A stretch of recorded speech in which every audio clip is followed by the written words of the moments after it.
வணக்கம் நண்பர்களே, இது உன்னை விட மாட்டேன் நாவல்.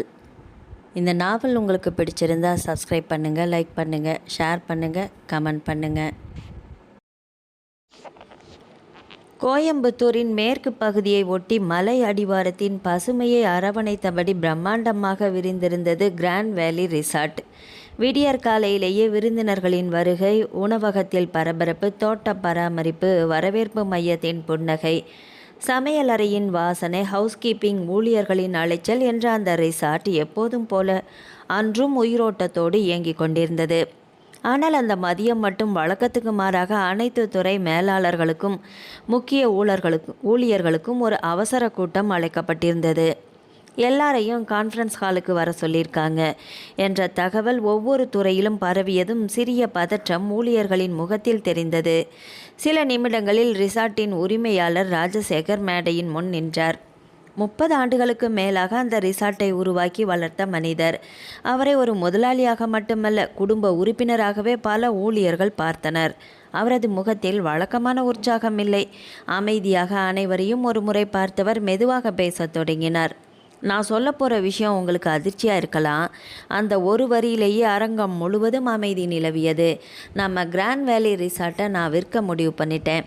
ஒரு கணம் யாருக்கும் பேச்சே வரவில்லை. பல முகங்களில் அதிர்ச்சி, சிலரின் முகத்தில் நம்ப முடியாத குழப்பம். என்னால் இனிமே இந்த தொழிலை தொடர்ந்து கவனிக்க முடியாத நிலை. என் மகன் வெளிநாட்டிலேயே வாழ்க்கையை அமைத்து கொண்டான். அவனுக்கும் இங்கே வந்து இந்த தொழிலை பார்க்க விருப்பமில்லை. அதனால் நான் அவன் கூட வெளிநாடு போய் செட்டிலாக முடிவு பண்ணியிருக்கேன். அவர் பேசிக்கொண்டே போனார். நாளை கழித்து மறுநாள் இந்த ரிசார்ட்டை புதிய உரிமையாளரிடம் அதிகாரப்பூர்வமாக ஒப்படைக்க போகிறேன். அரங்கம் முழுவதும் அமைதி. அந்த அமைதிக்குள் பலருடைய மனக்குரல்கள் மட்டும் ஓடிக்கொண்டிருந்தன. ராஜசேகர் மீண்டும் பேசினார். இந்த விஷயத்தை முன்னாடியே சொல்லலைன்னு யாரும் தப்பாக நினைக்காதீங்க. முன்னாடியே சொன்னால் உங்களுக்குள்ள தேவையில்லாத குழப்பமும் அதிருப்தியும் வந்திருக்கும். அதனால் கடைசி நேரத்தில் சொல்கிறது தான் நல்லதுன்னு நினச்சேன். சிறிது நேரம் நின்றவர் மெதுவாக சிரித்தார். புதிய முதலாளியை நான் நேரில் பார்த்து பேசியிருக்கேன். நல்ல மனிதராக தான் தெரிகிறாரு. உங்களோட வேலையையும் உழைப்பையும் மதிப்பார்னு நம்புகிறேன். அவரது குரலில் நம்பிக்கை இருந்தாலுமே ஊழியர்களின் மனதில் பயம் மட்டும் குறையவே இல்லை. கூட்டம் முடிந்ததும் அனைவரும் மெதுவாக வெளியே வந்தனர். நடந்து கொண்டே ஒருவருக்கொருவர் பேசத் தொடங்கினர். இவ்வளவு வருஷமாக இந்த ரிசார்ட்டை சார் எப்படி பார்த்துக்கிட்டாருன்னு நமக்கே தெரியும். புது முதலாளி எப்படி இருப்பாரோ, வேலையிலேருந்து ஆளுங்க எல்லாமே மாற்றிட்டார்னா சம்பளம், விதிமுறைகள் எல்லாமே மாறிடுமோ? ஒவ்வொருவருக்கும் ஒவ்வொரு கவலை. அந்த கூட்டத்தில் அமைதியாக இருந்தவர்களில் ஒருத்தி ரூபினி. ரிசார்ட்டின் முக்கிய நிர்வாக பொறுப்பை கவனித்து கொண்டிருந்தாள். அவளும் மற்றவர்களைப் போலவே அந்த செய்தியை எதிர்பார்க்கவில்லை. ஆனால் மற்றவர்களைப் போல பதற்றத்தை வெளியில் காட்டவில்லை. அமைதியாக தன் கோப்புகளை எடுத்துக்கொண்டு அலுவலக அறைக்குள் சென்றாள். ஜன்னல் வழியாக வெளியே தெரிந்த பசுமையை சில நொடிகள் பார்த்து கொண்டிருந்தவள் மெதுவாக ஒரு பெருமூச்சை விட்டாள். மாற்றம், அந்த ஒரு வார்த்தை மட்டுமே மனதிற்குள் ஒலித்தது. வாழ்க்கையில் சில மாற்றங்களை ஏற்றுக்கொள்ளத்தானே வேண்டும், வேற வழியே இல்லை. இந்த மாற்றமும் அப்படித்தான். இன்னும் 2 நாட்களில் இந்த ரிசார்ட்டுக்கு புதிய உரிமையாளர் வரப்போகிறார். அவர் எப்படி இருப்பாரோ, ஊழியர்களை எப்படி நடத்துவாரோ, இந்த ரிசார்ட்டின் எதிர்காலம் எப்படி இருக்குமோ, யாருக்கும் பதில் தெரியவில்லை. கோயம்புத்தூரிலிருந்து சிறுவாணி செல்லும் சாலையில் மேற்கு தொடர்ச்சி மலைகளின் அடிவாரத்தை ஒட்டி பறந்து விரிந்திருந்தது கிராண்ட் வேலி ரிசார்ட். நகரத்தின் பரபரப்பிலிருந்து விலகி இயற்கையின் அமைதியை விரும்பி வருபவர்களின் முதல் தேர்வாக இருந்தது அந்த 5 நட்சத்திர ரிசார்ட். முக்கிய நுழைவாயிலை கடந்தவுடன் இருபுறமும் பூச்செடிகள், பனைமரங்கள், அலங்கார விளக்குகள் வரிசையாக அமைந்திருந்தன. அவற்றை கடந்து சென்றால் உயரமான கண்ணாடி முகப்புடன் வரவேற்பு மண்டபம். அதன் வலதுபுறம் 250 அறைகள் கொண்ட பிரதான கட்டிடம். இடதுபுறம் குடும்பத்துடன் தங்குவதற்காக வடிவமைக்கப்பட்ட தனித்தனி சொகுசு வில்லாக்கள். அதற்கு பின்னால் திருமணங்கள், வரவேற்பு நிகழ்ச்சிகள், நிறுவன மாநாடுகள் நடத்தக்கூடிய பிரம்மாண்ட விருந்து மண்டபம். தனியாக 2 உணவகங்கள், ஒரு காபி லவுஞ்ச், நீச்சல் குளம், உடற்பயிற்சி மையம், ஸ்பா, குழந்தைகளுக்கான விளையாட்டு பகுதி, செயற்கை ஏரியை சுற்றிய நடைபாதை என்று விருந்தினர்களுக்கு தேவையான அனைத்துமே அந்த வளாகத்திற்குள் இருந்தது. ரிசார்ட்டின் பின்புறத்தில் ஊழியர்களுக்கான தனி குடியிருப்பு, கேன்டீன், லாண்ட்ரி, மைய சமையலறை, பொருள் இருப்பு கிடங்கு, பராமரிப்புத்துறை, அலுவலகம் என்று பணியாளர்கள் சிரமமின்றி வேலை செய்யும் வகையில் அனைத்து வசதிகளும் ஏற்பாடு செய்யப்பட்டிருந்தது. 300க்கும் அதிகமான ஊழியர்கள் அங்கு பணியாற்றினர். வரவேற்பு பிரிவு, ஹவுஸ் கீப்பிங், உணவு சேவை, சமையலறை, பராமரிப்புத்துறை, பாதுகாப்பு பிரிவு, தோட்ட பராமரிப்பு, கணக்கு பிரிவு, மனிதவள மேலாண்மை, விருந்து நிகழ்ச்சி பிரிவு என்று ஒவ்வொரு துறையும் தனித்தனியாக இயங்கினாலும் அவை அனைத்தையும் ஒருங்கிணைக்கும் பொறுப்பு ஒரே நபரிடம் இருந்தது. அந்த பொறுப்பை கடந்த 6 ஆண்டுகளாக திறமையாக கவனித்து வந்தவள்தான் ரூபினி. அவளுடைய பதவி ஆபரேஷன் மேனேஜர். ரிசார்ட்டின் அன்றாட இயக்கம் சீராக நடைபெறுகிறதா என்பதை உறுதி செய்வதே அவளுடைய வேலை. ஒவ்வொரு நாளும் காலை 8 மணிக்கே அலுவலகத்துக்கு வந்து விடுவாள். முதலில் அன்றைய அறைகள் எத்தனை முன்பதிவு செய்யப்பட்டுள்ளது, எத்தனை விருந்தினர்கள் வெளியேறுகிறார்கள், புதிய வருகைகள் எத்தனை, எந்த வில்லாக்கள் தயாராக இருக்கின்றன என்பதையெல்லாம் வரவேற்பு பிரிவில் சரிபார்ப்பாள். அதன் பிறகு ஹவுஸ் கீப்பிங் துறையுடன் ஆலோசனை. அறைகள் அனைத்தும் சுத்தம் செய்யப்பட்டுள்ளனவா, ஏதேனும் பராமரிப்பு வேலை இருக்கிறதா என்று பார்ப்பாள். சமையல் அறைக்கு சென்று அன்றைய விருந்து ஏற்பாடுகளை உறுதி செய்வாள். உணவக மேலாளருடன் பேசி விருந்தினர்களின் தேவைகளை கேட்டறிவாள். அன்றைய தினம் திருமணம், நிறுவன கூட்டம் அல்லது பெரிய நிகழ்ச்சி ஏதாவது இருந்தால் அந்த ஏற்பாடுகளையும் நேரில் சென்று பார்வையிடுவாள். விருந்தினர்களிடமிருந்து புகார் வந்தால் முதலில் சென்று பேசுவது ரூபினி தான். பல்வேறு துறை மேலாளர்களுக்கும் பொது மேலாளருக்கும் இடையே இணைப்பாக செயல்படுவதும் அவளுடைய பொறுப்பே. ஒரு நாள் முழுவதும் அலுவலக அறைக்குள் மட்டுமே அமர்ந்து வேலை பார்க்கும் பதவி அல்ல அது. ரிசார்ட்டின் எந்த பகுதியில் என்ன நடக்கிறது என்பதையும் நேரில் சென்று பார்த்து உறுதி செய்ய வேண்டிய பொறுப்பு. அதனால்தான் அந்த ரிசார்ட்டில் பணிபுரியும் அனைவருக்குமே ஆபரேஷன் மேனேஜர் மேடம் என்றால் மரியாதையும் நம்பிக்கையும் இருந்தது. ரிசார்ட்டின் ஒவ்வொரு மூலையையும் தன் உள்ளங்கையைப் போல அறிந்திருந்தாள் ரூபினி. காலை 8 மணியை நெருங்கி கொண்டிருந்தது. கிராண்ட் வேலி ரிசார்ட் அன்றைய நாளையும் வழக்கம் போலவே பரபரப்பாக வரவேற்று கொண்டிருந்தது. நுழைவாயிலில் பாதுகாப்பு பணியாளர்கள் இரவு முழுவதும் நின்று பணியாற்றியவர்களிடமிருந்து பொறுப்பை ஏற்றுக்கொண்டனர். தோட்ட பராமரிப்பு பிரிவினர் புல்வெளிக்கு சென்று தண்ணீர் பாய்ச்சி கொண்டிருந்தனர். ஹவுஸ் கீப்பிங் ஊழியர்கள் தங்களுக்கான டிராலிகளை தள்ளிக்கொண்டு ஒவ்வொரு தளத்துக்கும் பிரிந்து சென்றனர். வரவேற்பு மையத்தில் இரவு பணியில் இருந்தவர்கள் காலை பணிக்கு வந்தவர்களிடம் விவரங்களை ஒப்படைத்து கொண்டிருந்தனர். மைய சமையலறை மட்டும் ஏற்கனவே முழு வேகத்தில் இயங்கிக் கொண்டிருந்தது. பெரிய பாத்திரங்களில் காலை உணவுக்கான தயாரிப்புகள் நடந்து கொண்டிருந்தன. ஒரு பக்கம் இட்லி, இன்னொரு பக்கம் தோசை மாவு தயார் செய்யப்பட்டது. பழங்களை வெட்டும் பிரிவு, பேக்கரி பிரிவு, ஜூஸ் கவுண்டர் என்று ஒவ்வொருவரும் தங்கள் வேலையில் மூழ்கியிருந்தனர். ரூபினி தன் குவார்ட்டர்ஸை விட்டு வெளியே வந்து ரிசார்ட் நோக்கி நடந்தாள். Good morning madam. வாசலில் நின்றிருந்த பாதுகாப்பு அதிகாரி மரியாதையோடு வணங்கினார். Good morning. புன்னகையுடன் பதிலளித்தாள் நேராக. கிச்சனுக்குள் நுழைந்தவுடன் அங்கிருந்தவர்கள் அனைவரும் தங்கள் வேலையை செய்தபடியே குட் மார்னிங் மேடம் என்று ஒரே குரலில் வாழ்த்தினர். Good morning. எல்லாம் ரெடியா? ஆமாம் மேடம். பிரேக்ஃபாஸ்ட் பஃபே 9 மணிக்குள்ளே முழுசாக ரெடி ஆகிடும். அவள் தலையசைத்தபடி ஒவ்வொரு பிரிவையும் பார்வையிட்டாள். அந்த நேரத்தில் வெள்ளை நிற செஃப் கோட் அணிந்தபடி அங்கே வந்தான் விக்ரமன்.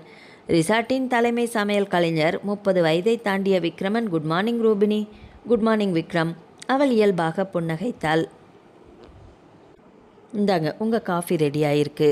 அவன் சொல்லி முடிப்பதற்குள் அருகில் இருந்த உதவியாளர் ஒரு சிறிய கோப்பையில் புகைப்பறக்கும் ஃபில்டர் காப்பியை கொண்டு வந்து வைத்தான். ரூபினி சிரித்தாள். தினமும் இந்த ஒரு காப்பியை குடிக்கலைன்னா எனக்கு வேலையே ஓட மாட்டேங்குது. எனக்கும் அப்படி தான் ரூபினி. நம்மால் காப்பி குடிக்காமல் நாளை ஆரம்பிக்கவே முடியாது. அது உண்மைதான். கோப்பையை வாங்கி கொண்டவள் மெதுவாக ஒரு மிடரு பருகினாள். சூப்பர். சர்க்கரை சரியா இருக்கா? எப்பவும் மாதிரி தான் சரியா இருக்கு. அவள் சொன்னது விக்ரமனின் முகத்தில் சிறிய திருப்தி தெரிந்தது. கடந்த 3 ஆண்டுகளாக ஒவ்வொரு காலையிலும் ரூபினிக்காக அந்த முதல் காப்பியை அவன்தான் தயார் செய்து கொடுத்து கொண்டிருந்தான். அதை பற்றி அவள் பெரிதாக யோசித்ததில்லை. அது விக்ரமனின் வழக்கம் என்றுதான் நினைத்தாள். ஆனால் விக்ரமனுக்கு மட்டும்தான் அது ஒரு வழக்கம் இல்லை, சொல்ல துணியாத அன்பின் சிறிய வெளிப்பாடு. அந்த உணர்வை அவன் இதுவரை வார்த்தைகளால் வடித்ததே இல்லை, அதற்கு முயற்சிக்கவும் இல்லை. ரூபினி தன்னை ஒரு நல்ல சக ஊழியராகவே பார்த்து கொண்டிருக்கிறாள் என்பது அவனுக்கு புரியும். அதனால் அவளுடைய நிம்மதியை கெடுக்கும் எந்த செயலையும் அவன் செய்ய விரும்பியதே இல்லை. சொல்ல துணியாத அன்பின் சிறிய வெளிப்பாடு. அந்த உணர்வை அவன் இதுவரை வார்த்தைகளாக வடித்ததில்லை, அதற்கு முயற்சி செய்ததும் இல்லை. ரூபினி தன்னை ஒரு நல்ல சக ஊழியராகவே பார்த்து கொண்டிருக்கிறாள் என்பது அவனுக்கும் புரியும். அதனால் அவளுடைய நிம்மதியை கெடுக்கும் எந்த செயலையும் அவன் செய்ய விரும்பியதுமில்லை. சரி விக்ரம், நான் ஒரு ரவுண்டு போயிட்டு வர்றேன். சரி. காப்பி கோப்பையை வைத்துவிட்டு கிச்சனை விட்டு வெளியில் வந்தாள் ரூபினி. அவள் போவதையே பார்த்து சிறிது நேரம் கண்ணிமைக்காமல் பார்த்து கொண்டு நின்றான் விக்ரமன். அடுத்த அரை மணி நேரம் அவளுக்கு மிகவும் முக்கியமானது. முதலில் வரவேற்பு மையம், அன்றைய அறை முன்பதிவுகள், வெளியேறும் விருந்தினர்கள், வரவிருக்கும் குழுக்கள் ஆகியவற்றின் பட்டியலை வாங்கி பார்த்தாள். அதன் பிறகு ஹவுஸ் கீப்பிங் பிரிவு. 3வது தளத்தில் இன்னும் 4 ரூம் கிளீனிங் முடியல மேடம். 10 மணிக்குள்ளே முடிஞ்சிடணும். 11 மணிக்கு செக்இன் இருக்குது. சரி மேடம். அங்கிருந்து லாண்ட்ரி பிரிவு. பிறகு தோட்ட பராமரிப்பு. நீச்சல் குளத்தை சுத்தம் சரியாக இருக்கிறதா என்று பார்த்தால், விருந்து மண்டபத்தில் மாலைக்கான நிறுவன நிகழ்ச்சிக்காக மேடை அமைக்கும் வேலை நடந்து கொண்டிருந்தது. அங்கும் சில மாற்றங்களை சொல்லிவிட்டு அடுத்த பகுதிக்கு சென்றாள். ரிசார்ட்டின் எந்த மூலையில் என்ன நடக்கிறது என்பதை அலுவலகத்தில் அமர்ந்தபடி கேட்டு தெரிந்து கொள்வதை விட நேரில் பார்த்து உறுதி செய்வதில்தான் ரூபினிக்கு நம்பிக்கை. அதனால்தான் அவள் தினமும் காலை முதல் 1 மணி நேரத்தை முழுவதும் ரிசார்ட்டை சுற்றி பார்ப்பதற்காகவே ஒதுக்கி வைத்திருந்தாள். காலை கூட்டம் முடிந்ததும் ஊழியர்கள் ஒவ்வொருவராக தங்களது பிரிவுகளுக்கு திரும்பினர். ரூபினி நேராக பொது மேலாளர் அறைக்கு சென்றாள். வாங்க ரூபினி, உட்காருங்க. அவள் எதிரே இருந்த நாற்காலியில் அமர்ந்தாள். மேஜையின் மீது இருந்த கோப்பை அவளிடம் நீட்டியவர், நாளை கழிச்சு மறுநாள் ஹேண்ட் ஓவர். அதுக்குள்ளே எல்லா டிபார்ட்மெண்ட்டோட ரிப்போர்ட்டும் ரெடியாக இருக்கணும். சரி sir. Rooms, banquet, kitchen, accounts, maintenance, store ஒன்றும் விடக்கூடாது. எல்லாத்தையும் இன்று மாலைக்குள்ளேயே கலெக்ட் பண்ணிடுறேன். புதிய முதலாளி கேட்ட உடனே கொடுக்குற மாதிரி எல்லாத்தையுமே ரெடி பண்ணிடுங்க. சரி சார். அறையை விட்டு வெளியே வந்தவள் முதலில் வரவேற்பு பிரிவுக்கு சென்றாள். இன்றைக்கி ஈவினிங் வரைக்கும் அப்டேட் ஆன ஆக்குபென்சி ரிப்போர்ட்டெல்லாம் வேணும். சரி மேடம். அங்கிருந்து அக்கௌண்ட்ஸ் அலுவலகம். கடந்த 3 வருஷத்தோட இயர்வைஸ் சம்மரி ரெடி பண்ணுங்க. சரி மேடம். ஸ்டோர் பிரிவில் இருந்தவரிடம், ஸ்டாக் வெரிஃபிகேஷன் முடிஞ்சிருச்சா? இன்னும் கொஞ்சம் இருக்குது மேடம். மதியத்துக்குள்ளே முடிக்கணும். சரி. அங்கிருந்து பராமரிப்பு துறைக்கு சென்றாள். எல்லா ஏசி, ஜெனரேட்டர், லிஃப்ட் சர்வீஸ் ரிப்போர்ட்டும் எனக்கு வேணும். இன்னைக்கு கொடுத்துட்றோம் மேடம். ஒவ்வொரு துறையிலும் தேவையான விவரங்களை சொல்லிவிட்டு வெளியில் வந்தாள். அந்த நேரம் எதிரே வந்த விக்ரமன், மீட்டிங் முடிஞ்சிடுச்சா? முடிஞ்சிடுச்சு. எல்லாருமே கொஞ்சம் டென்ஷனில் தான் இருக்காங்க.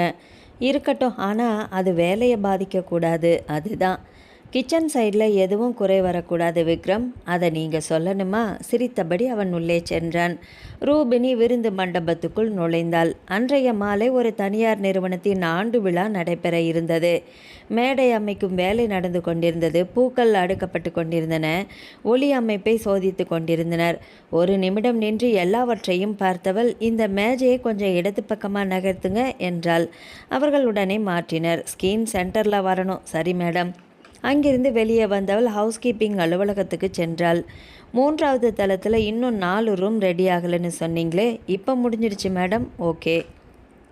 மதியம் நெருங்கிய போது எல்லா துறைகளிலிருந்தும் ரிப்போர்ட்டுகள் அவளுடைய மேஜையில் குவிய ஆரம்பித்தன. ஒவ்வொன்றாக பார்த்து தேவையான இடங்களில் குறிப்புகளை எழுதினாள். சில விவரங்கள் முழுமையாக இல்லாததால் மீண்டும் சம்பந்தப்பட்ட பிரிவுக்கு அனுப்பினாள். மாலை 4 மணிக்குள் பெரும்பாலான கோப்புகள் தயாராகிவிட்டன.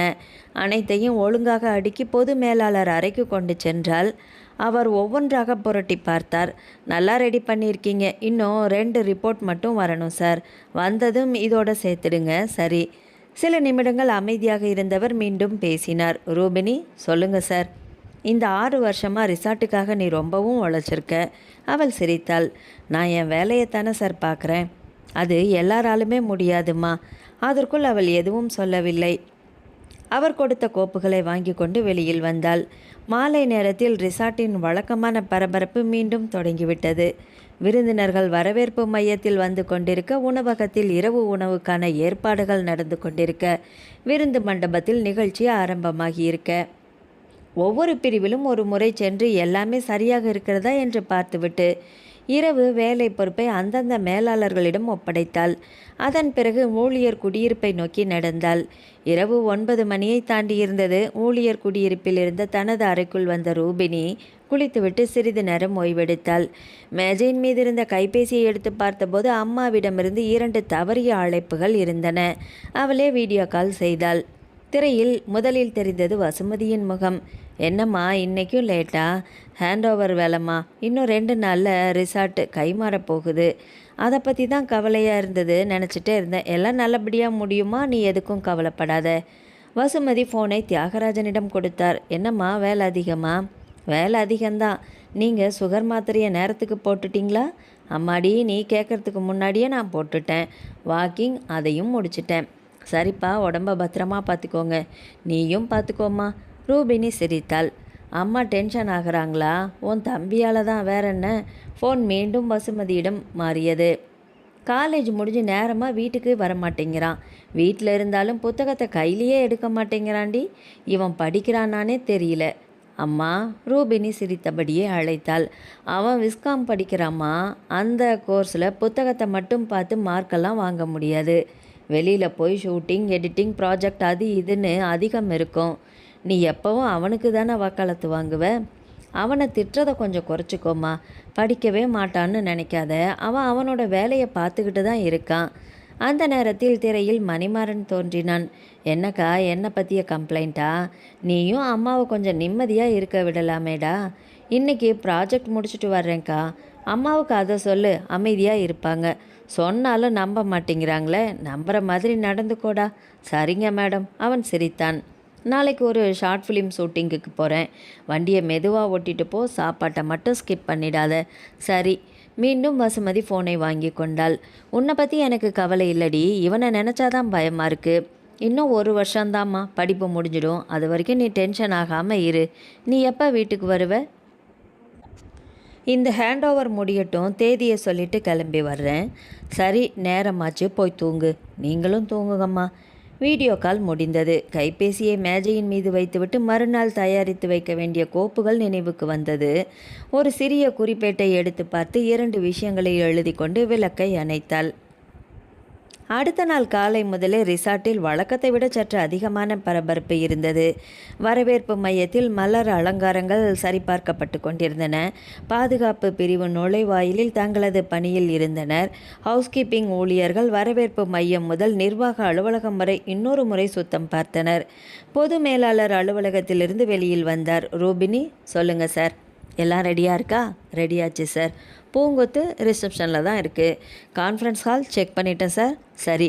அவர் திருப்தியாக தலையசைத்தார். ரூபினி வரவேற்பு மையத்திற்குள் வந்தாள். அங்கிருந்த வரவேற்பாளர் பூங்கொத்தை அவளிடம் கொடுத்தாள். மேடம், நான் வாங்கிக்கிறேன். பூங்கொத்தை வாங்கி கொண்டு வாசல் பக்கம் வந்து நின்றாள் ரூபினி. சில நிமிடங்களில் மற்ற துறை மேலாளர்களும் வந்து சேர்ந்தனர். விக்ரமன் கணக்கு பிரிவு மேலாளர், பாதுகாப்புத்துறை அதிகாரி, ஹவுஸ்கீப்பிங் மேலாளர் என்று அனைவருமே வரிசையாக நின்றனர். பொது மேலாளர் கை கடிகாரத்தை பார்த்தார். இன்னும் கொஞ்ச நேரத்தில் வந்துடுவாருன்னு நினைக்கிறேன்.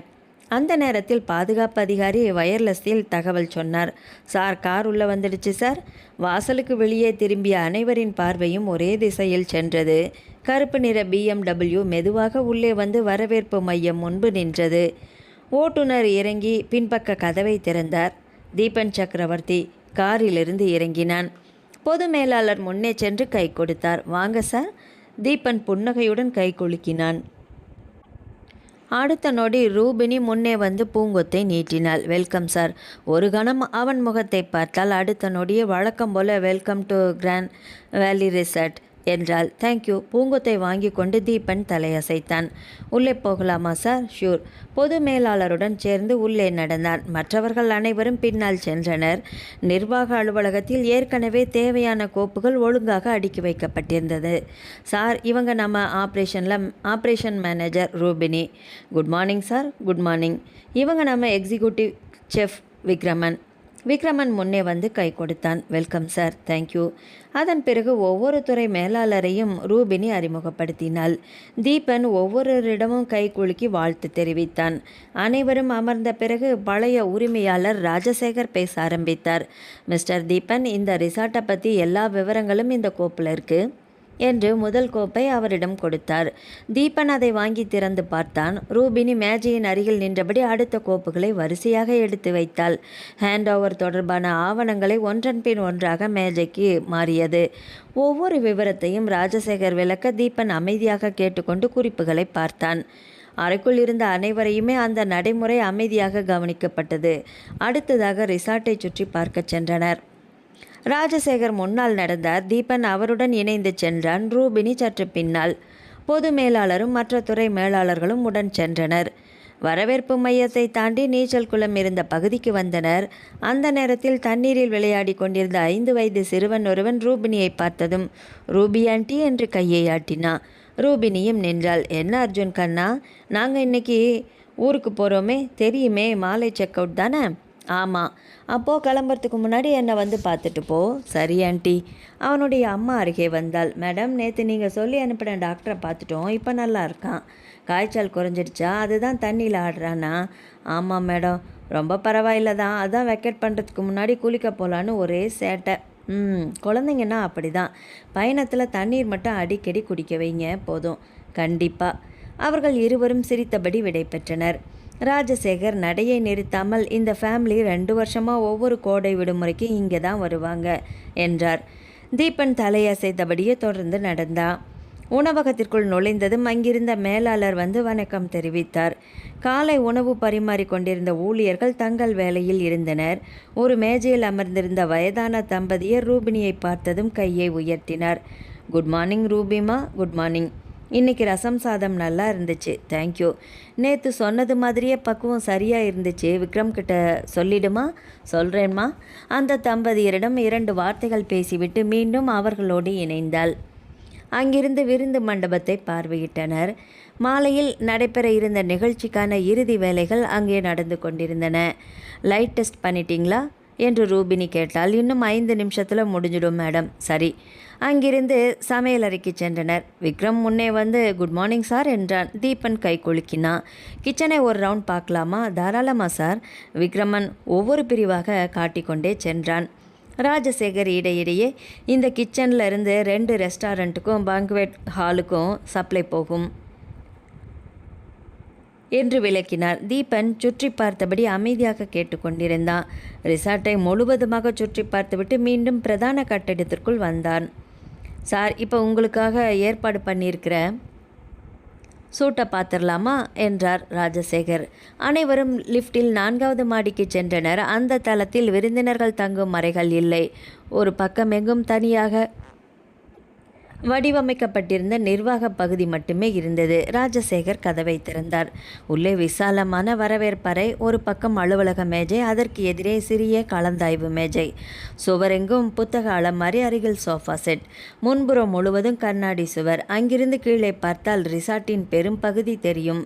வரவேற்பு மையம், நீச்சல் குளம், தோட்டம், விருந்து மண்டபம் என்று ஒவ்வொன்றும் தெளிவாக கண்ணில் பட்டது.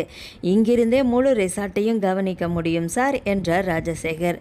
தீபன் தலையசைத்தபடி உள்ளே நடந்தான். அதன் பின்புறம் தனி படுக்கையறை, அருகில் உடை மாற்றும் அறை, சிறிய சமையலறை, தேவைப்பட்டால் ஓய்வெடுக்க ஒரு பால்கனியும் இருந்தது. பகல் நேரத்தில் நீங்கள் இங்கே இருந்தே வேலை பார்க்கலாம். மீட்டிங், ரிப்போர்ட், ஆஃபீஸ் வேலை எல்லாமே இங்கே தான். தீபன் அறையை ஒரு முறை சுற்றி பார்த்தான். நல்லா இருக்கு. ராஜசேகர் புன்னகைத்தார். வாங்க சார், இன்னொரு இடம் பார்க்கணும். மீண்டும் அனைவரும் கீழே இறங்கினர். பிரதான கட்டிடத்தை விட்டு பக்கவாட்டு சாலையில் சிறிது தூரம் நடந்தனர். அங்கு தனியாக அமைந்திருந்த வில்லாக்களின் வரிசையில் கடைசியாக இருந்த பெரிய வில்லா முன்பு ராஜசேகர் நின்றார். இது ஓனர் வில்லா. கதவை திறந்து உள்ளே அழைத்து சென்றார். விசாலமான ஹால், பெரிய கண்ணாடி ஜன்னல்கள், மரத்தால் செய்யப்பட்ட படிக்கட்டு, 2 படுக்கை அறைகள், தனி அலுவலக அறை, சமையலறை, உணவருந்தும் அறை, பின்புறம் சிறிய தோட்டம், முன்புறத்தில் 2 கார்கள் நிறுத்தும் அளவுக்கு போர்ட்டிகோ. இங்கே தான் நான் தங்கியிருந்தேன், இனிமே இது உங்களோட வீடு என்றபடி சாவியை தீபனிடம் நீட்டினார். தீபன் வாங்கி கொண்டான். தேங்க்யூ. தேவைப்படுற எல்லா வசதிகளுமே இங்கே இருக்குது. ஏதாவது மாற்றணும்னு நினச்சா தயங்காமல் சொல்லுங்கள். சரி. அவர்கள் வெளியே வந்தனர். ராஜசேகர் பொது மேலாளரை பார்த்து, சாருக்கு என்ன தேவையோ உடனே செஞ்சு கொடுங்க. சரி சார். ரூபினி அமைதியாக அருகில் நின்றாள். ரூபினி என்று பொது மேலாளர் அழைத்தார். சொல்லுங்கள் சார். இனிமேல் சாரோட ஷெட்யூல் எல்லாம் நீங்கள் தான் பார்த்துக்கணும். சரி சார். அதற்கு மேல் எதுவும் பேசாமல் தீபன் மீண்டும் பிரதான கட்டிடத்தை நோக்கி நடந்தான். ரூபினியும் வழக்கம் போல அவனுக்கு ஒரு அடி பின்னால் நடந்து சென்றாள். காலை 9 மணிக்கு சில நிமிடங்கள் முன்பே ரூபினி 4வது மாடியில் இருந்த நிர்வாக அலுவலக பகுதிக்கு வந்தாள். முந்தைய நாள் ஹேண்ட் ஓவர் செய்யப்பட்ட கோப்புகள் அனைத்தும் மேஜையின் மீது ஒழுங்காக அடுக்கப்பட்டிருந்தன. அன்றைய முன்பதிவுகள், செக்இன் பட்டியல், செக் அவுட் விவரங்கள், விருந்து நிகழ்ச்சிகள், வரவு செலவு சுருக்கம் என்று ஒவ்வொரு கோப்பையும் தனித்தனியாக பிரித்து வைத்தாள். அலுவலக உதவியாளர் உள்ளே வந்தார். மேடம், சார் வந்துட்டாங்க. சரி. தீபன் உள்ளே வந்ததும் குட் மார்னிங் சார் என்று மரியாதையாக சொன்னாள். Good morning. அவன் நாற்காலியில் அமர்ந்தான். முதல் கோப்பை திறந்து சில நிமிடங்கள் அமைதியாக பார்த்தான். ரூபினி, சொல்லுங்க சார், இன்னைக்கு எத்தனை செக் அவுட்? 38 சார். செக்இன் 42. அவன் தலையசைத்தபடி அடுத்த கோப்பை எடுத்தான். மாலைக்கு இந்த நிறுவன நிகழ்ச்சி எத்தனை மணிக்கு? 6 மணிக்கு ஆரம்பிக்குது சார். எல்லா ஏற்பாடும் முடிஞ்சிடுச்சா? காலையில் ஒரு ரவுண்டு பார்த்துட்டேன், மதியத்துக்கு இன்னொரு முறை பார்த்துட்றேன் சார். சரி. சில நிமிடங்கள் அமைதியாக கோப்புகளை பார்த்து கொண்டிருந்தவன், ரெஸ்டாரண்ட், பேன்குவெட், கிச்சன் எல்லாத்தையுமே இன்னொரு முறை பார்க்கணும் என்றான். சரி சார். இருவரும் கீழே இறங்கினர். உணவகத்திற்குள் நுழைந்தது மேலாளர் வந்து வணக்கம் தெரிவித்தார். தீபன் சுற்றி பார்த்தான். அனைத்து மேஜைகளும் சுத்தமாக அடுக்கப்பட்டிருந்தன. விருந்தினர்கள் அமைதியாக காலை உணவை முடித்து கொண்டிருந்தனர். அங்கிருந்து சமையல் அறைக்கு சென்றனர். விக்ரமன் முன்னே வந்தான். Good morning sir. Good morning. காலை உணவு முடிஞ்சதும் மதிய சாப்பாட்டுக்கான வேலை ஆரம்பிச்சிடும் சார். தீபன் தலையசைத்தான். சமையல் அறையை ஒரு முறை சுற்றி பார்த்துவிட்டு வெளியில் வந்தனர். அந்த நேரத்தில் வரவேற்பு மையத்தில் இருந்த தொலைபேசி ஒலித்தது. வரவேற்பாளர் உடனே ரூபினியை பார்த்தாள். மேடம், 212 ரூமில் ஏசி சரியாக வேலை செய்யலைன்னு சொல்கிறாங்க. மெயின்டெனன்ஸுக்கு சொல்லிட்டீங்களா? சொல்லிட்டேன், போயிட்டே இருக்காங்க. நான் போய் பார்க்குறேன். ரூபினி லிஃப்டை நோக்கி நடந்தாள். தீபனும் அவளுடன் சென்றான். அறைக்குள் பராமரிப்பு பிரிவினர் ஏற்கனவே வேலை பார்த்து கொண்டிருந்தனர். அறையில் தங்கியிருந்த தம்பதியர் ரூபினியிடம், சாரி மேம், இன்னும் 10 நிமிஷத்தில் சரி பண்ணிடுவாங்க என்றாள் ரூபினி. பரவாயில்லை என்றால் அந்த பெண்ணும். பராமரிப்பு பணியாளர் திரும்பி, மேடம், ஒரு பார்ட் மாற்றினா சரியாக போயிடும் என்றார். உடனே முடிச்சிடுங்க. அவர்கள் வெளியே வந்தனர். கீழே இறங்கி கொண்டிருந்த போதே தீபன் கேட்டான், இப்படிப்பட்ட கம்ப்ளைண்ட்ஸ் எல்லாம் அடிக்கடி வருமா? பெருசாக வராது சார், வந்தாலும் அப்பப்பவே முடிச்சிடுவோம். ஓகே. மதிய உணவு நேரம் நெருங்கியது. கோப்புகளை பார்த்து கொண்டிருந்த தீபனிடம் அலுவலக உதவியாளர் வந்து, லஞ்ச் ரெடி ஆயிடுச்சு சார் என்றார். ரூபினி அவள் உள்ளே வந்தாள். நீங்களும் வாங்க. இல்லை சார், நீங்கள் சாப்பிடுங்க. ஓகே என்று அவன் உணவகத்தை நோக்கி சென்றான். ரூபினி தன் அலுவலக அறைக்கு திரும்பினாள். அங்கு அவளுக்காக ஒரு பவுல் மேஜை மீது மூடி வைத்து காத்திருந்தது. மூடியை திறந்து பார்த்து புன்னகைத்தாள். அதில் நட்ஸ் போட்டு ஃப்ரூட் சாலட் இருந்தது. ஆரோக்கியம் முக்கியம், அதற்கு உணவும் முக்கியம் என்று ஒரு நோட் இருந்தது பவுலின் அடியில். அதை பார்த்ததும் அழகிய பல்வரிசை தெரிய சிரித்தாள் ரூபினி. இந்த விக்ரமன் இருக்காரே என்று முணுமுணுத்து கொண்டு பவுலை எடுத்து சாலட்டை சாப்பிட ஆரம்பித்தாள். மதியத்துக்கு பிறகு மீண்டும் வேலைகள் தொடங்கின. மாலை 4 மணி அளவில் தீபன் ஜன்னல் வழியாக வெளியே பார்த்தான். ரிசார்ட்டின் பின்புறம் இருந்த கட்டிடத்தை சுட்டிக்காட்டி, அது என்ன பில்டிங் என்று கேட்டான். Staff quarters sir. அங்கே எல்லாரும் தங்குறாங்களா? ஆமாம், குடும்பத்தோடு இருக்கிறவங்களுக்கு தனி பிளாக் இருக்குது, பேச்சுலர்ஸ்க்கு தனி பிளாக் இருக்குது. போய் பார்க்கலாமா? சரி சார். இருவரும் கீழே இறங்கி அந்த பகுதியை நோக்கி நடந்தனர். வாசலில் நின்றிருந்த பாதுகாப்பு ஊழியர் மரியாதைக்காக கதவை திறந்தார். உள்ளே குழந்தைகள் சிலர் விளையாடி கொண்டிருந்தனர். சில பெண்கள் மாலை டீ குடித்தபடி பேசி கொண்டிருந்தனர். வேலையை முடித்துவிட்டு வந்த சில ஊழியர்கள் ஓய்வாக அமர்ந்திருந்தனர். ரூபினியை பார்த்ததும் குட் ஈவினிங் மேடம் என்று பல குரல்கள் ஒன்றாக ஒலித்தன. அவளும் புன்னகைத்தபடியே தலையசைத்துவிட்டு உள்ளே நடந்தாள். தீபன் அமைதியாக சுற்றி பார்த்தபடி அவளோடு நடந்தான். வேலைகள் முடிந்து ஊழியர் குடியிருப்பிலிருந்து தனது அறைக்குள் வந்தாள் ரூபினி. கதவை மூடிவிட்டு மாற்றுடையை எடுத்துக்கொண்டு குளியல் அறைக்குள் சென்றாள். குளித்துவிட்டு வெளியே வந்தவள் ஈரமான தலைமுடியை துணியால் துடைத்தபடியே படுக்கையில் அமர்ந்தாள். இரவு உணவை எடுத்து சாப்பிட மனம் வரவில்லை. பசி இருந்தும் சாப்பிட வேண்டும் என்று தோன்றவே இல்லை. அப்படியே படுக்கையில் சாய்ந்து மேலே இருந்த சீலிங்கை பார்த்தபடியே படுத்திருந்தாள். இமைக்க மறந்த கண்கள் அப்படியே நிலை குத்தி இருந்தது. சிறிது நேரத்தில் கண்களின் ஓரத்தில் திரண்ட கண்ணீர் கன்னத்தில் வழிந்தது. அதை துடைக்கவில்லை. மௌனமாக கண்ணீர் வடித்தபடியே காத்திருந்தாள். எவ்வளவு நேரம் கடந்ததோ தெரியவில்லை. ஒரு கட்டத்தில் சோர்வு கண்களை மூடியது. தன்னையும் அறியாமல் உறங்கி போனாள். அடுத்த நாள் காலை குளித்து முடித்துவிட்டு இளம் ரோஜா நிற சுடிதாரை அணிந்து அறையை விட்டு வெளியில் வந்தாள் ரூபினி. வழக்கம் போல வரவேற்பு மையத்தை நோக்கி நடந்தாள். வரவேற்பு மேஜைக்கு பின்னால் நின்றிருந்த மீனாவும் நதியாவும் வேலை பார்த்து கொண்டே பேசி கொண்டிருந்தனர். மீனா, நம்ம புதிய எம்டி சாரை பார்த்தியா?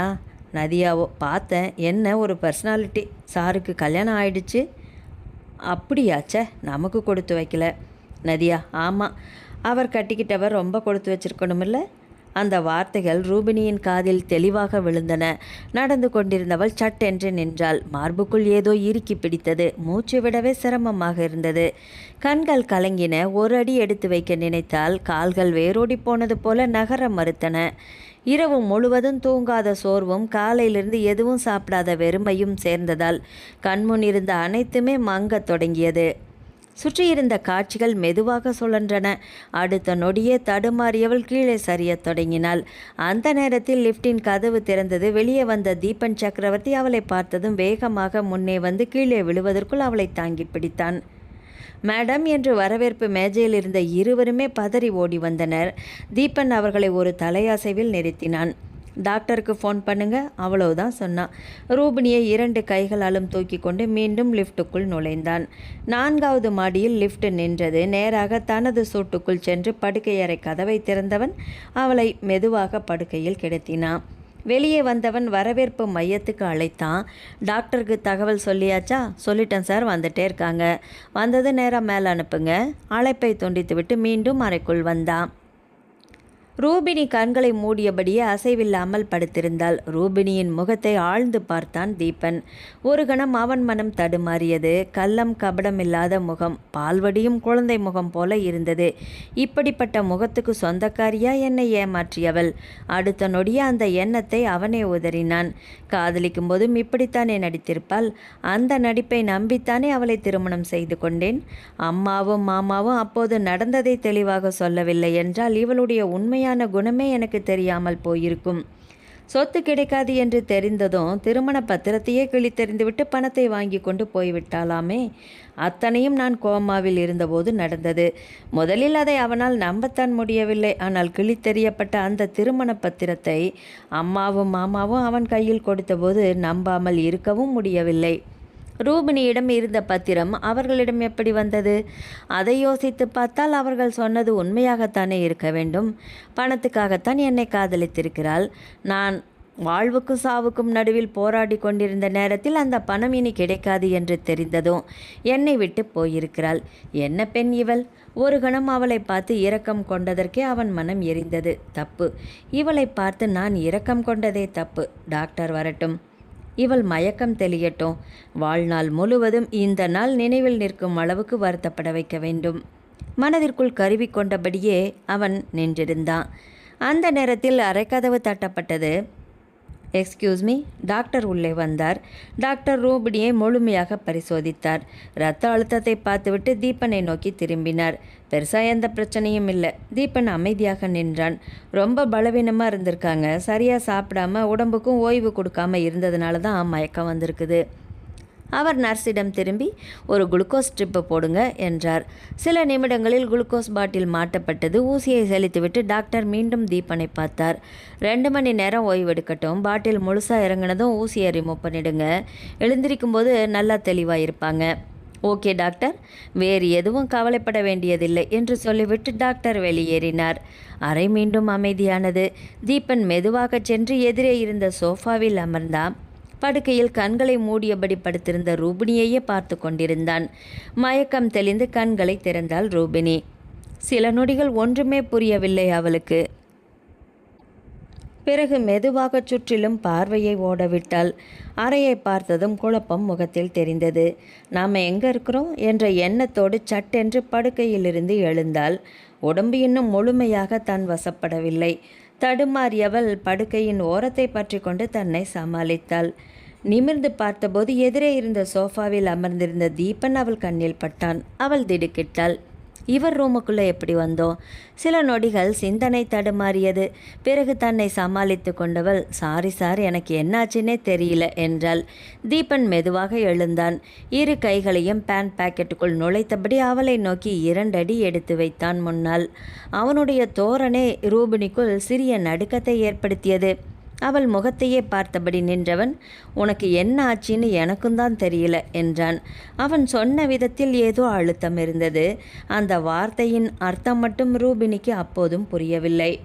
அவனை பிரிந்து வந்த பிறகு தீபனை பற்றிய எந்த செய்தியையுமே ரூபினி தேடி பார்க்கவில்லை. பத்திரிகைகளிலோ தொலைக்காட்சியிலோ வேறு யார் மூலமாகவோ அவனை பற்றி தெரிந்து கொள்ள முயற்சி செய்யவும் இல்லை. வேண்டும் என்று கூட நினைத்ததும் இல்லை.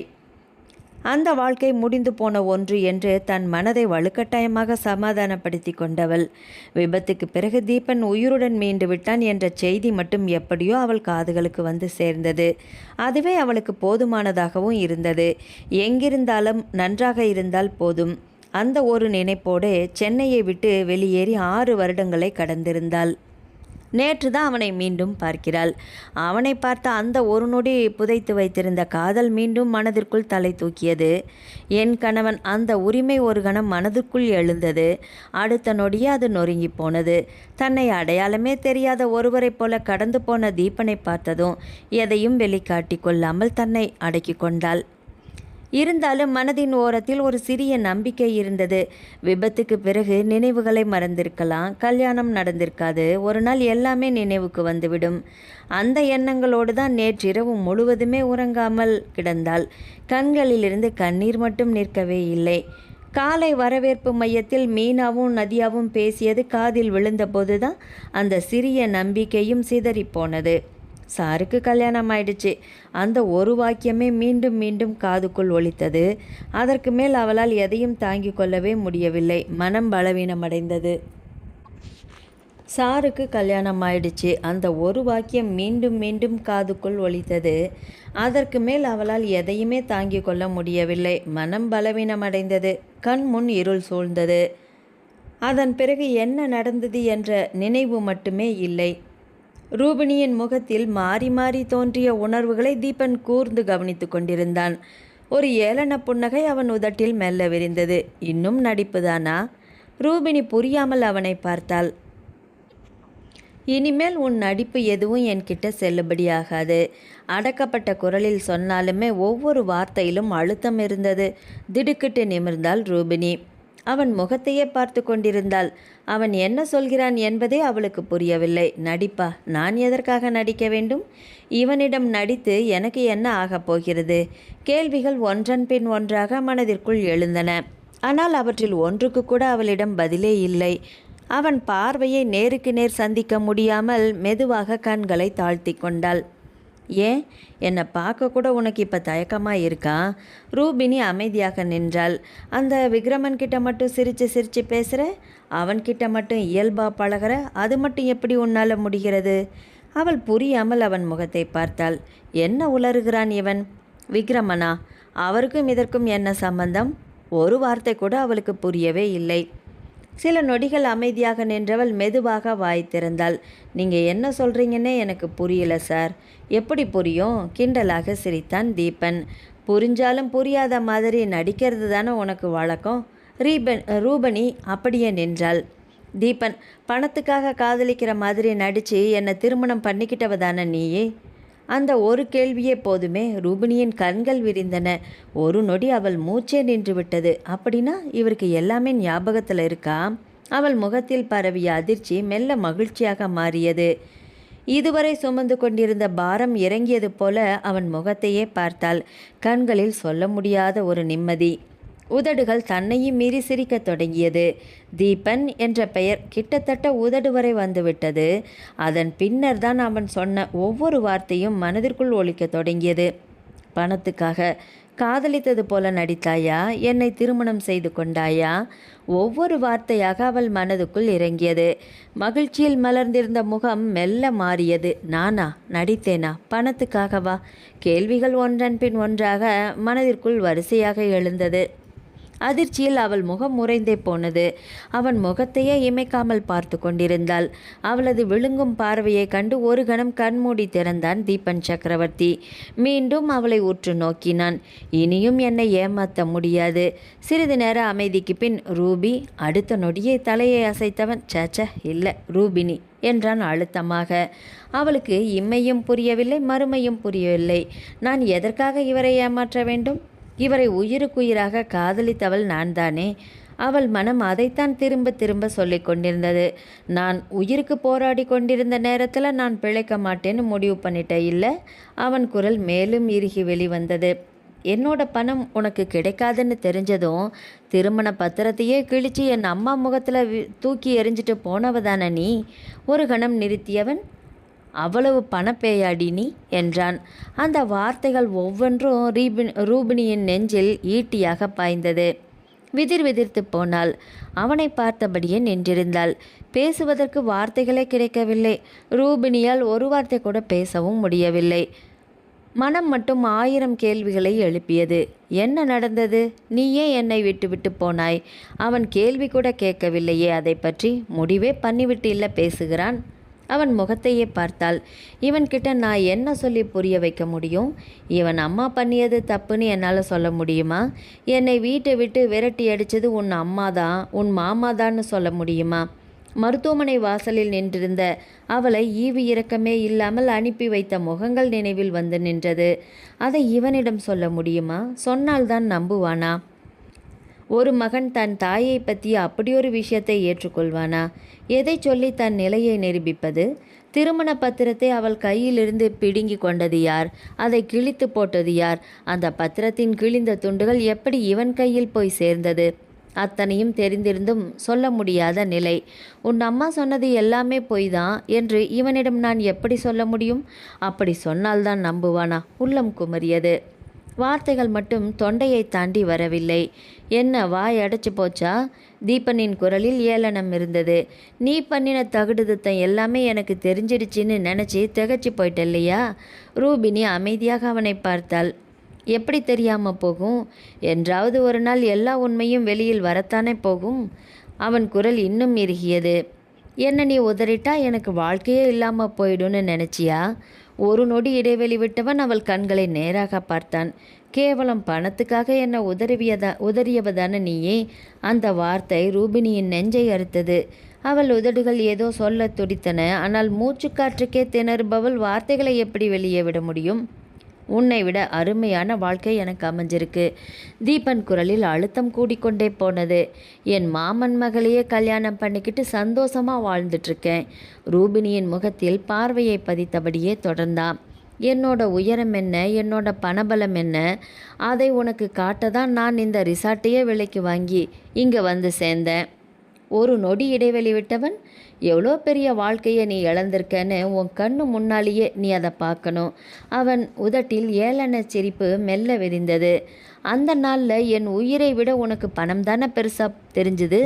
அவளை நேராக பார்த்தபடி, அந்த பணத்தோட பலம் என்னன்னு இனிமே உனக்கு தினம் தினம் புரிய வைக்கிறேன் என்றான் அழுத்தமாக. அவனை பார்த்தபடியே நின்றாள் ரூபினி. இவனுக்கு விளக்கம் சொல்ல தோன்றவில்லை. இவனிடம் இனி எதை சொல்லி புரிய வைக்க முடியும்? எல்லா முடிவையும் அவனே எடுத்து விட்டான். தான் சொல்லும் எந்த விளக்கமும் அவன் காதில் விழப்போவதும் இல்லை என்பதை அந்த நொடியே உணர்ந்தாள். கண்களில் நீர் பலபலக்க அவனை ஒரு முறை ஆழ்ந்து பார்த்தாள். அந்த பார்வையில் வலி, ஏமாற்றம், இழந்த வாழ்க்கையின் சுமையும். அடுத்து அமைதியாக அறைக்கதவை திறந்து கொண்டு வெளியில் வந்தாள். அறையை விட்டு வெளியில் வந்த ரூபினியின் மனம் முற்றிலும் சோர்ந்து போயிருந்தது. சூடாக ஒரு காப்பி குடித்தால் கொஞ்சம் தேவலாம் என்று தோன்றியது. அவள் கால்கள் தானாக சமையல் அறையை நோக்கி நடந்தது. உள்ளே நுழைந்தவளை பார்த்ததும் விக்ரமன் புன்னகைத்தான். ரூபினியும் புன்னகைக்க முயன்றாள். ஆனால் அது மனம் நிறைந்த புன்னகையாக இல்லை. உதடுகளை லேசாக இழுத்து புன்னகைத்தது போலவே இருந்தது.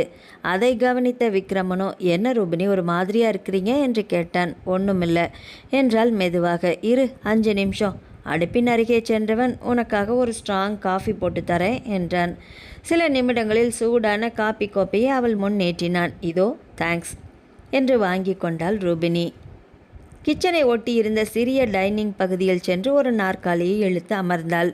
இரு கைகளாலும் காப்பி கோப்பையை பிடித்தபடி சில நொடிகள் அப்படியே இருந்தாள். பிறகு மெதுவாக ஒரு மிடர் அருந்தினாள். ரூபினி காப்பியை மெதுவாக அருந்தி கொண்டிருந்தாள். அவளுக்கு எதிரே இருந்த நாற்காலியை இழுத்து போட்டு அமர்ந்தான் விக்ரமன். அவள் முகத்தை ஒரு கணம் பார்த்தவன், என்ன ரூபினி, ஏன் ஒரு மாதிரியா இருக்கீங்க என்று கேட்டான். ரூபினி பதில் ஏதும் சொல்லவில்லை. நீங்க மயங்கி விழுந்துட்டீங்கன்னு கேள்விப்பட்டேன். ஆனால் தீபன் சார் ரூமில் இருந்ததுனால யாருமே உள்ளே போக வேண்டான்னு சொல்லிட்டாங்க. நீங்கள் எப்போ வெளியில் வருவீங்கன்னு காத்துட்டு இருந்தேன். சிறிது இடைவெளி விட்டு, நல்ல வேலை நீங்களாகவே கிச்சனுக்கு வந்துட்டீங்க என்றான். என்னாச்சு ரூபினி, உடம்புக்கு என்ன? அவன் குரலில் இருந்த அக்கறை ரூபினியின் மனதை தொட்டது. கண்கள் லேசாக கலங்கின. சட்டென்று அவளுடைய வலது கையின் மீது தன் இடது கையை வைத்து தட்டி கொடுத்தான் விக்ரமன். ஒரு நல்ல நண்பனின் ஆறுதல் மட்டுமே அதில் இருந்தது. அவளுக்கும் அது அப்படித்தான் தோன்றியது. விக்ரமன் மனதில் என்ன இருக்கிறது என்பது ரூபினிக்கு தெரியாததல்ல. ஆனால் அதை ஏற்றுக்கொள்ளும் நிலையில் அவளும் இல்லை. அதனால் அவன் மனதை புரிந்து கொண்டதாக அவள் ஒரு நாளும் காட்டிக்கொண்டதும் இல்லை. காப்பியை இன்னொரு மிடர் அருந்திவிட்டு கோப்பையை மேஜையின் மீது வைத்தாள். ஒன்றுமில்ல விக்ரம், நேற்று நைட்லேருந்து லேசாக காய்ச்சல், தலைவலி, அதனால தான் மயங்கி விழுந்துட்டேன். இப்போவும் கொஞ்சம் சோர்வாக தான் இருக்குது என்றாள். அவள் சொன்னதை அமைதியாக கேட்டான் விக்ரமன். அது முழு உண்மையில்லை என்பது அவனுக்குமே புரிந்தது. மேலும் கேட்டு அவளை சங்கடப்படுத்த விரும்பவில்லை. சரி, உடம்பை பார்த்துக்கோ என்று மட்டும் சொல்லிவிட்டு அமைதியாக தலையசைத்தான். காப்பி கோப்பையை மேஜையின் மீது வைத்துவிட்டு எழுந்தாள் ரூபினி. சரி விக்ரம், நான் கிளம்புறேன். இன்னும் கொஞ்சம் நேரம் ரெஸ்ட் எடுக்கலாமே?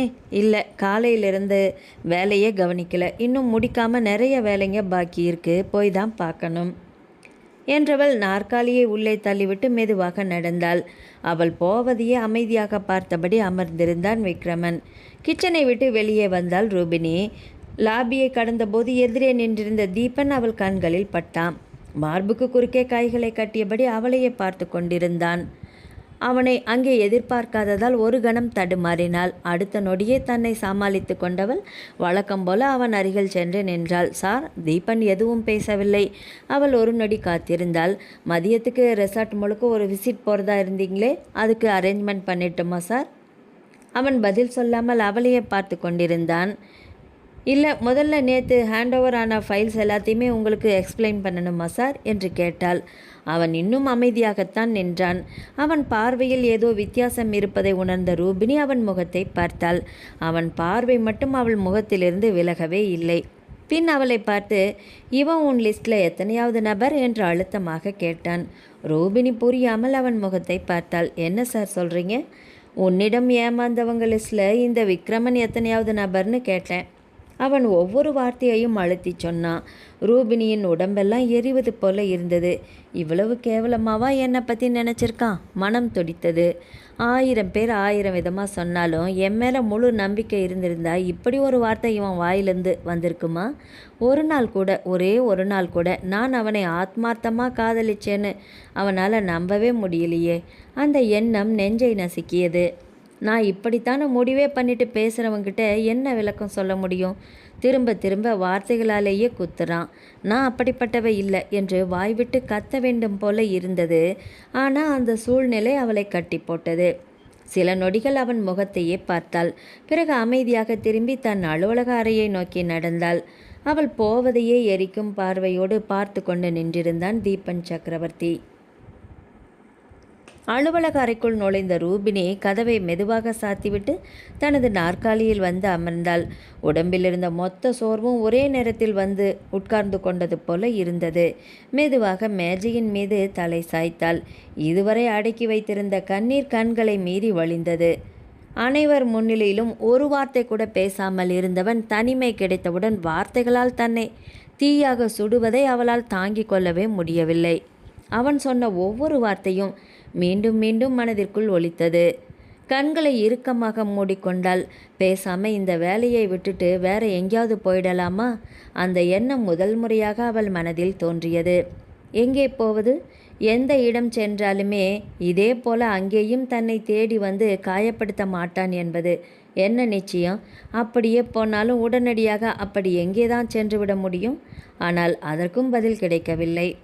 மேஜையின் மீது தலை சாய்ந்தபடியே அமைதியாக அமர்ந்திருந்தாள். ஆனால் கண்கள் மட்டும் கண்ணீர் சொரிவதை நிறுத்தவே இல்லை. எப்படி இருந்த தீபு இப்போது எப்படி மாறிவிட்டான்? பழைய நினைவுகள் அவள் நெஞ்சை அழுத்தியது.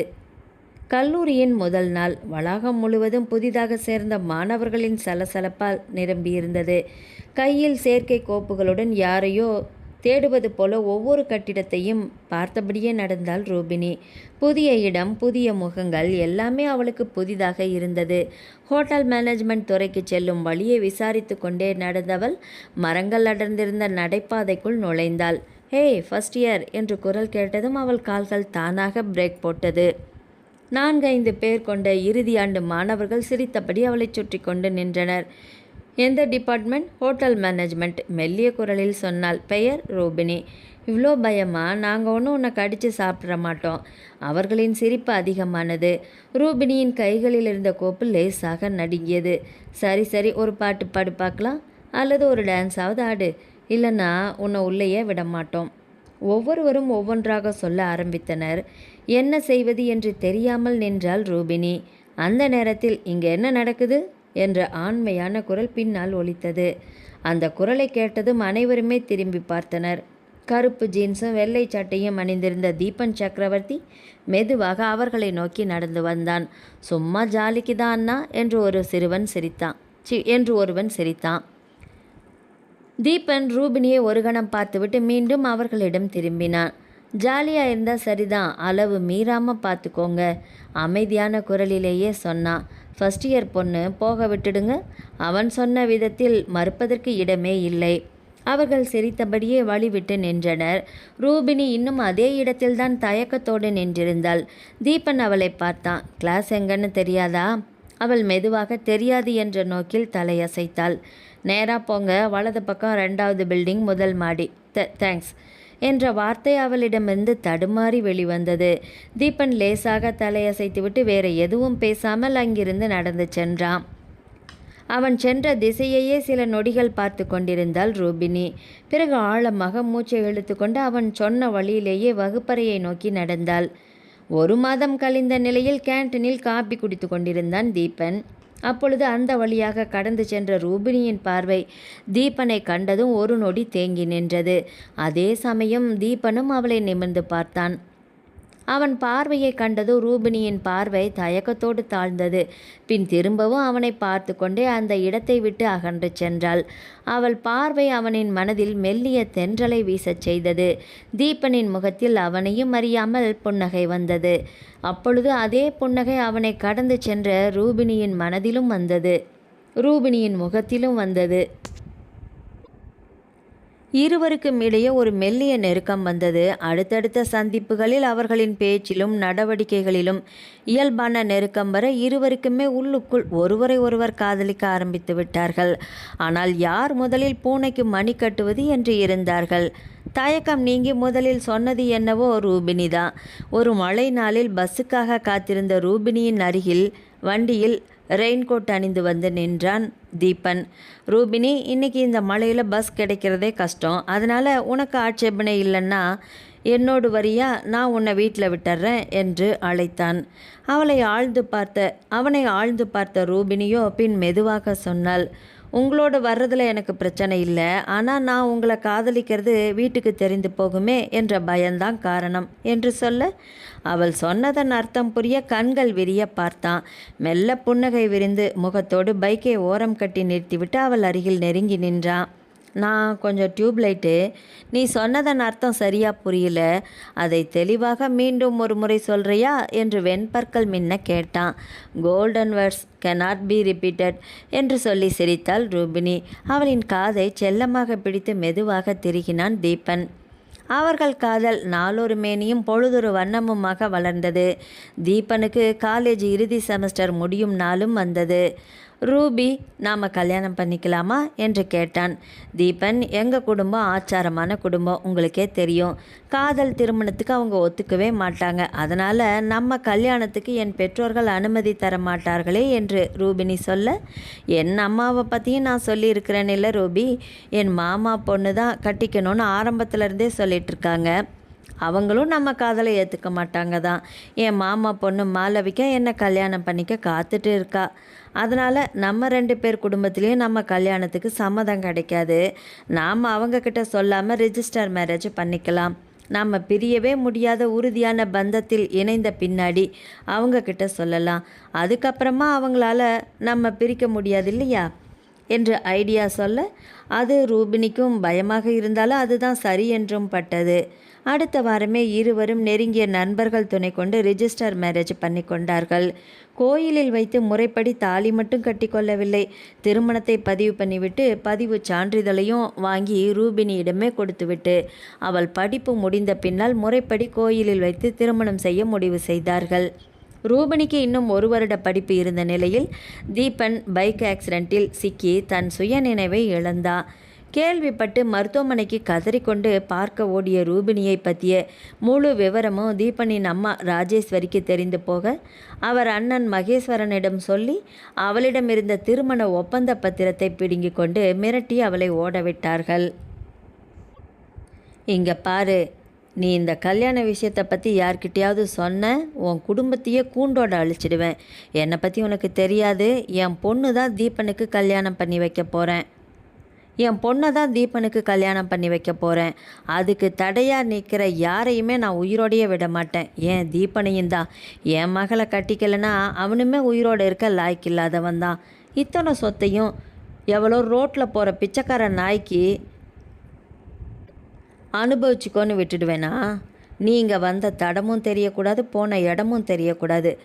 அப்படி இருந்தினாதான் உன் குடும்பமும் உயிரோட பிழைக்கும் என்று மிரட்டிய மகேஸ்வரனை அப்போதைய நிலையில் எதிர்க்க முடியாமல் அழுது கொண்டே திரும்பிவிட்டாள் ரூபினி. அதன் பிறகு அவள் வாழ்க்கை படிப்பும் கண்ணீருமாக கழிய, தீபனின் வாழ்க்கையோ கிட்டத்தட்ட 10 மாதங்கள் கோமாவில்தான் கழிந்தது. சப்போர்ட் சிஸ்டத்தோடு வீட்டிலேயே வைத்து அவனை பராமரித்தார்கள். அனைத்தும் ரூபினிக்கு தெரிந்தே இருந்தாலுமே அவளால் தான் அந்த வீட்டுப்படியை ஏறவே முடியவில்லையே. ரூபினியின் படிப்பு முடிந்து தீபனுக்கும் கோமாவிலிருந்து நினைவு திரும்பியது. அவன் நன்றாக நடமாட ஆரம்பித்த பின்னுமே 1 மாதங்கள் கழிந்தும் தீபன் தன்னை தேடி வரவே இல்லை என்று அறிந்த ரூபினியோ மனம் உடைந்து போனாள். இந்த கோயம்புத்தூரில் வேலை தேடிக்கொண்டு சென்னையை விட்டே வந்துவிட்டாள். இதுவரை ரூபினிக்கு நடந்த திருமண விஷயம் அவள் வீட்டினருக்கும் தெரியாது. அதனால் அவளை திருமணத்துக்கு வற்புறுத்த அவளோ ஏதாவது ஒரு காரணம் சொல்லி அதை இன்று வரை தள்ளி போட்டுக்கொண்டே வருகிறாள். ஆனால் அவனோ தன் காதலை மறந்து, இருவருக்கும் நடந்த கல்யாணத்தையும் மறந்து, அவன் மாமன் மகளை மணந்து கொண்டு உல்லாசமாக வாழ்ந்திருக்கிறான். அவனை நினைத்து வாழ்க்கையை தொலைத்து கன்னி தவம் இருக்கும் என்னை இன்று வந்து கேவலமாக பேசுகிறானா என்று நினைக்க நினைக்க அவள் கண்கள் கண்ணீரை சொரிந்தது நிற்காமல். தனது பணி நேரம் முடிந்து மாலை தான் தங்கியிருக்கும் குவார்ட்டர்ஸ்க்கு சென்றாள் ரூபினி. குளித்துவிட்டு வந்தவள் அங்கே இருந்த சிறிய கிச்சனில் இண்டக்ஷன் ஸ்டவ்வை கொண்டு ஒரு டம்ளர் பாலை மட்டும் காய்ச்சி குடித்துவிட்டு கட்டில் சென்று படுத்து கொண்டாள். இரவு 9 மணி இருக்கும். தான் தங்கியிருந்த குவார்ட்டர்ஸ் கதவு தட்டப்படும் சத்தம் கேட்டு இந்த நேரத்தில் யாராக இருக்கும் என்று புரியாமல் எழுந்து வந்து கதவை திறந்தாள். கதவுக்கு வெளியே தீபன் சக்கரவர்த்தி நின்று கொண்டு அவளையே பார்த்து கொண்டிருந்தான். அவன் அங்கே வந்து நிற்பதின் நோக்கம் புரியாமல் ஒரு கணம் திடுக்கிட்டு தான் போனாள் ரூபினி. என்ன வேண்டும் சார் என்று தடுமாறியவளை தன் புறங்கையால் விலக்கிவிட்டு உள்ளே வந்தான் தீபன். அவளும் ஒரு கணம் திகைத்து அவன் உள்ளே வருவதை யாராவது பார்க்கிறார்களா என்று பதட்டத்தோடு வெளியில் சுற்றுமுற்றும் பார்த்தாள். பக்கத்து குவார்ட்டர்ஸில் தங்கியிருக்கும் ஓரிருவர் அதை கவனிக்கவும் செய்தார்கள். அவளுக்கோ அவமானமாக போய்விட்டது. இந்த 6 வருட வாழ்க்கையில் காத்த கண்ணியம் காணாமல் போய்விடுமோ என்ற பயம் அவளை பிடித்து கொண்டது. தீபன், என்ன இது? எதுவாயிருந்தாலும் காலையில் நான் ஹோட்டலுக்கு வந்த பின்னாடி பேசிக்கலாமே. இங்கே இது நான் தங்கி இருக்கிற தனி இடம். பார்ப்பவர்கள் என்னை பற்றி தப்பாக பேச வாய்ப்பிருக்கிறது. ப்ளீஸ் தயவு செஞ்சு வெளியில் போய்விடுங்களேன் என்று கதவின் அருகிலேயே நின்று கொண்டு சொன்னவளை அலட்சியப்படுத்திவிட்டு உள்ளே சென்று அறை முழுவதும் சுற்றி பார்த்தான் தீபன். பணத்துக்காக என் காதலை உதறிவிட்டு வந்தவள் ஏன் இப்படி ஒரு வாழ்க்கையை வாழ்ந்து கொண்டிருக்கிறாய் என்று கேட்டான். அவன் கேள்வி அவளை திகைக்க வைத்தது. என்ன சொல்வாள்? என் வாழ்க்கை இப்படியானதுக்கு காரணமே உன் அம்மா தானே என்று சொல்ல முடியுமா? சொன்னால்தான் ஏற்பானா? எத்தனை தரம் இதையே கேட்டு என்னை காயப்படுத்த திரும்ப திரும்ப வந்து நிற்கிறான். மனசாட்சியே இல்லாத மனிதன். சரி, போனதெல்லாம் போகட்டும். நீ தேடிய அந்த பணம் இப்பொழுது என்னிடம் அளவுக்கு அதிகமாகவே இருக்கிறது. நீயும் இன்னும் வேறு ஒருவனை திருமணம் செய்யவில்லை என்பது உன்னை பார்த்தாலே தெரிகிறது. அதனால் இப்பொழுதும் ஒன்றும் கெட்டு போகலை. நீ விரும்பிய பணத்தை அளவுக்கு அதிகமாகவே உனக்கு நான் தர காத்திருக்கிறேன். நீ எனது ஆசை நாயகியாக இருக்க சம்மதித்தால் என்று சொன்னானே, பார்க்கலாம். அவன் வார்த்தைகளை கேட்டு உள்ளம் கொதித்து போனாள் ரூபினி. என்ன வார்த்தையெல்லாம் பேசுகிறான்? ஆசை நாயகியாக இருக்க வேண்டுமாமே. இவன் கல்யாணம் பண்ணி இன்பமான வாழ்க்கை வாழ்ந்து கொண்டிருக்கிறான். ஆனால் சட்டப்படி இவனை மணந்தவள் இவனை மட்டுமே மனதில் சுமந்து கொண்டு கன்னியாகவே வாழ்ந்து கொண்டிருக்கிறேன். முறைப்படி மணந்தவளை ஆசை நாயகியாக ஆக்கிக்கொள்ள விரும்புகிறான். சட்டப்படி பார்த்தால் நீ மணந்து கொண்டிருக்கும் உன் மாமன் மகள்தான் ஆசை நாயகி, நான் உன் மனைவி. அது தெரிந்தும் என்னை காயப்படுத்த இந்த வார்த்தைகளை உபயோகிக்க உனக்கு எப்படி மனசு வருகிறது தீபன்? என்னை காதலித்த அந்த தீபன் நீ இல்லை. எங்கே போனது தீபன், என்மேல் நீ வைத்த அந்த காதல் என்று மனம் உருகி தன் மனதோடு அவனிடம் பேசிக்கொண்டு மெய் மறந்து நின்றிருந்த ரூபினியை தாண்டி சென்று வாயில் கதவை அவன் சாத்திவிட்டு வந்தது கூட தெரியாத நிலையில் நின்றிருந்தாள் ரூபினி. தீபன் அவளை தொட்டு வளைத்து இறுக்கி அணைத்து அவள் உதட்டில் அழுந்த முத்தம் பதித்த போதுதான் தன் சுய நினைவையே அடைந்தாள் ரூபினி. திமிரிக்கொண்டு அவனிடமிருந்து விலக முற்பட்டவளை தன் இரும்பு கரம் கொண்டு அடக்கினான் தீபன். ஏன் திமிருகிறாய்? நீ கேட்ட பணத்தை நான் அளவில்லாமல் தருகிறேன் என்று சொல்லிய பின்னாலும் உனக்கென்ன தயக்கம்? என்னோடு உல்லாசமாக இருக்க என்று கேட்டுக்கொண்டே அவள் கழுத்து வளைவில் முகம் புதைத்தான் தீபன். தீபன், வேண்டாம். மேலும் மேலும் தப்பு பண்ணிக்கொண்டே போகிறீர்கள். இவ்வளவு நேரம் நீங்கள் வார்த்தைகளால் சுட்டது கூட எனக்கு வலிக்கவில்லை. ஆனால் உங்களது இந்த செயல் என்னை மிகவும் அவமானப்படுத்துகிறது. நான் உங்கள் மனைவி. என்னை ஆசை நாயகியாக நீங்கள் நினைப்பது மிகவும் தவறான எண்ணம் தீபன் என்று திக்கி திணறி அவனை தள்ளி நிறுத்தி சொன்னாள் ரூபினி. மனைவியா என்று வாய்விட்டு சிரித்தான் கேட்டு. மனைவியாக இருப்பவள்தான் இப்படி உயிருக்கு ஆபத்தான நிலையில் இருக்கும் பொழுது சொல்லாமல் கொள்ளாமல் விட்டு ஓடி வருவாயா என்று கசந்து போய் கேட்டான். நானாக ஒன்றும் உங்களை விட்டு வரவில்லை. அப்படி வரவேண்டிய சூழ்நிலை, அதனால தான் விட்டு வந்துவிட்டேன் என்று தடுமாறி சொன்னாள். அப்படி என்னம்மா சூழ்நிலை வந்தது? அது வந்து என்று தடுமாறி மேலே பேச முடியாமல் வாய் மூடி நின்றாள். காரணம் இருந்தால்தானே சொல்ல முடியும் என்று ஏளனமாக சொன்னான். சட்டப்படி நீ எனக்கு இன்னும் மனைவிதான். அதை நான் இன்னும் ரத்து பண்ணவில்லை. இனிமேலும் பண்ணப்போவதும் இல்லை. அதனால் என்னை விட்டு வேறு ஒருவனை உன்னால் முறைப்படி மணக்கவும் முடியாது என்று அவன் சொல்லிக்கொண்டே போக, எனக்கு மணக்கும் எண்ணம் இருந்தால்தானே அதை பற்றி கவலைப்படுவதற்கு என்று எண்ணிக்கொண்டாள் ரூபினி. அவன் மேலும் தொடர்ந்தான். அதனால் எனக்கு ஆசை நாயகியாக இருப்பது தவிர உனக்கு வேற வழியே இல்லை என்று சொல்லிக்கொண்டே திரும்பவும் அவளை இழுத்து அணைத்தான். அவன் கைகள் அவள் உடலில் அத்துமீறி கொண்டு இருக்க அதை தாங்க முடியாமல் கண்ணீர் விட்டு கதறினாள் ரூபினி. அவளின் அழுகையைக் கண்டு ஒரு கணம் இறுகி நின்றவன் பின்னர் சி என்று அவளை உதறிவிட்டு வேகமாக கதவை திறந்து கொண்டு வெளியேறினான். அவன் உதறிய உதறலில் கட்டிலின் அருகே சென்று விழுந்தாள் ரூபினி. எழக்கூட தோன்றாமல் அப்படியே மடங்கி வெகு நேரம் அழுது கொண்டே இருந்தாள். ரூபினியின் குவார்ட்டர்ஸை விட்டு வெளியில் வந்த தீபன் தனது வில்லாவுக்கு வந்து கதவை திறந்து கொண்டு உள்ளே சென்று படுக்கையில் விழுந்தான். அவன் மனதின் உணர்வுகளோடு உடம்பின் உணர்வுகளும் போட்டி போட்டுக்கொண்டு அடங்க மறுத்து ஆர்ப்பாட்டம் பண்ணியது. தன் இரு கைகளாலும் மெத்தையை குத்தினான். ஏண்டி, ஏன் இப்படி செஞ்ச என்று வாய்விட்டே கேட்டான். இப்பொழுதும் அவள் தன்னை ஏற்க மறுக்கிறாள் என்ற கோபம் அவன் மனதை மிகவும் வருத்தியது. நான் அனைத்தையும் மறந்து மன்னித்து அவளுக்கு வாழ்வு தர நினைக்கிறேன். அவள் அதை ஏற்காமல் என்னை வேண்டாம் என்று உதறுகிறாள். எவ்வளவு திமிர் என்றுதான் நினைத்தான் அப்பொழுதும். ஆனால் அவன் அவளுக்கு வாழ்வு தர நினைத்தது மனைவி என்ற இடத்திற்கல்ல, ஆசை நாயகி என்ற இடத்திற்கு. அது அவளது தன்மானத்தை உடைக்கும் என்று அவனுக்கு புரியாமல் போனது. அவனின் ஆசைக்கு அவள் இணங்கவில்லை என்ற கோபம் அவனை அப்பொழுது மிருகமாக்கியது. படுக்கையிலிருந்து எழுந்து சென்றவன் ஃப்ரிட்ஜில் இருந்து ஓட்கா பாட்டில் எடுத்து கடகட என்று தொண்டையில் சரித்து கொண்டான். பாதி பாட்டில் காலியான பின்னர் தான் அதை திரும்பவுமே ஃப்ரிட்ஜில் வைத்தான். அப்படியே சென்று கட்டிலில் விழுந்தவன் வெகு நேர புரளல்களுக்கு பிறகு தூங்கி போனான். அடுத்த நாள் காலை குளித்து முடித்து ஃப்ரெஷ் ஆகி அலுவலக அறைக்கு சென்றவன் அவன் மேஜை மீது படபடுத்த காகிதத்தை எடுத்து பிரித்து பார்த்தான். ரூபினியின் ராஜினாமா கடிதம் அது. பார்த்தவனுக்கு மீண்டும் கோபம் எல்லையை கடந்தது. திரும்பவும் என்னிடமிருந்து தப்பித்து ஓடிவிடலாம் என்று பார்க்கிறாயா? உன்னை இனிமேல் என்னை விட்டு ஒரு அடி கூட நகர விட மாட்டேன் அடி என்று வாய்விட்டே சொன்னவன் இன்டர்காமை எடுத்து மேனேஜருக்கு அழைத்தான். ரூபினி மேடத்தை உடனே என் ரூமுக்கு வர சொல்லுங்க என்றான். அடுத்த 5வது நிமிடம் அறைக்கதவை திறந்து கொண்டு உள்ளே வந்தாள் ரூபினி. வந்த அவள் அவனை நிமிர்ந்தும் பார்க்காமல் தலை குனிந்தே நின்றாள். சேரிலிருந்து எழுந்தவன் மேஜையை சுற்றி கொண்டு அவள் முன்னால் வந்து நின்றான். என்னடி நினச்சிட்டு இருக்கிற? திரும்பவும் என்னை விட்டு ஓடலான்னு பார்க்குறியா என்று ஆத்திரமாக கேட்டான். நேற்று அவன் நடந்து கொண்ட விதமும் இன்னும் தன்னை புரிந்து கொள்ளவில்லையே என்ற ஆதங்கமும் சேர்த்து கோபமாக வெடித்தது அவளிடமிருந்து. என்ன சும்மா சும்மா என்னை விட்டு ஓட பார்க்குறியா, நடிக்கிறியா, பண ஆசையா அப்படின்னு குற்றச்சாட்டை அடுக்கிக்கிட்டே போகிறீங்க? ஏன் நாங்கள் ஏழைங்க, பணம் இல்லாதவங்க, அப்படின்னா பணத்துக்காக என்ன வேணும்னாலும் செய்வாங்க அப்படிங்கிற நினைப்பா? அப்படி செய்கிறவளா இருந்தால் ஏன் இந்த மாதிரி ஒரு ஹோட்டலில் வந்து வேலை செய்யணும்னு நினச்சி பார்த்தீங்களா? அவன் அவளை தீர்க்கமாக பார்த்து கொண்டே நின்றான், எதுவும் பேசாமல். நீங்கள் ஏன் நினச்சி பார்க்க போகிறீங்க? உங்கள் மாமா மகளை கட்டிக்கிட்டு சந்தோஷமான வாழ்க்கை நடத்துனீங்க.